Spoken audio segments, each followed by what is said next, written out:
Welcome to Module 1.3, Ethical Considerations, as part of Section 1, Getting Started.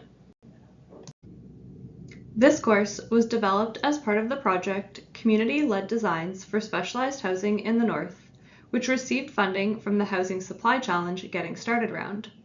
However, the views expressed are the personal views of the author, and CMHC accepts no responsibility for them. This course is being offered in partnership with the Faculty of Community Services at Toronto Metropolitan University, as well as Wausau Distance Education Centre. By the end of this module, you will be able to answer the following questions. What are ethical considerations in the tendering and procurement process? And what are some strategies for mitigating conflicts of interest, preferential treatment, and collusion during the tendering and procurement process? Ethical considerations during any construction project relate to the concepts of fairness, openness, and transparency during the procurement process as well as throughout a construction project.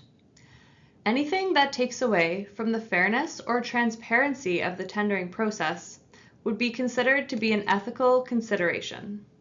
There are three primary ways this comes out during the tendering and procurement process.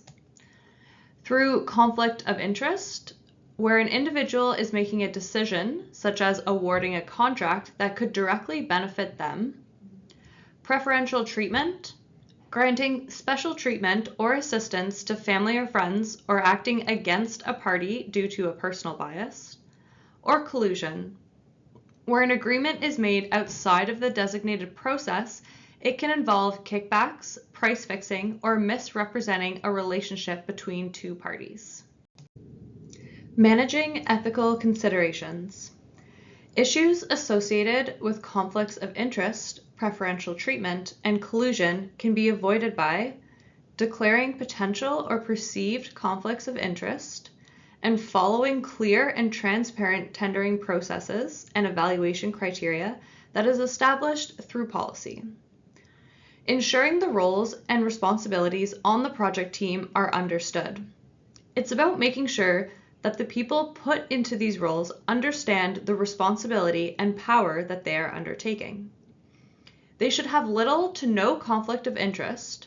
For example, if someone on the project team has had a close relationship with one of the bidders, this should be noted and this should be dealt with before the bidding process. Try and avoid having one individual in charge of the bidding process. It makes the draw for something like collusion easier to happen. If you have a reasonable number of people, such as 3 to 5 people on the team, you can make it a more fair and transparent process. Let's take a look at this case study on ethical considerations. A housing manager is working on a project to build 3 houses in a community using the design, bid, build method and a stipulated price contract. During the procurement process, a contractor who has worked in the community previously approaches the housing manager and offers to give them season tickets to their favorite hockey team if the contractor is selected for the project. Is this an example of a conflict of interest, preferential treatment, or collusion? And what should the housing manager do to ensure fairness in the procurement process? Here we have an example of collusion. We have a contractor who is offering season tickets for his bid to be the winning bid. Even if you tend to say no to the tickets, what do you do now that they have been offered to you? This is not an uncommon situation. Contractors seeking an advantage is common in this industry, even though it shouldn't be. Let's take a look at our second case study.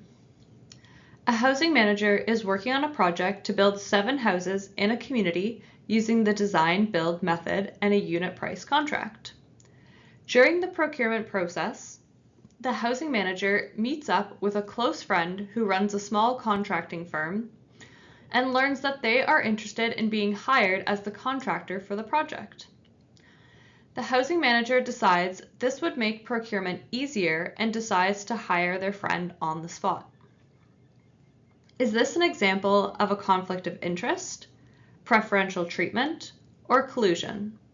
And what should the housing manager do to ensure fairness in this process? This is also a super common situation. Something to acknowledge in both of these examples, and something to consider, is a lot of housing construction work is done through good or sometimes bad relationships.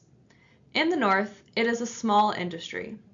Working with someone who you have worked well with in the past or someone who worked well in another community, those relationships can be used to your advantage, but you can't let it get in the way of producing a fair and transparent procurement process.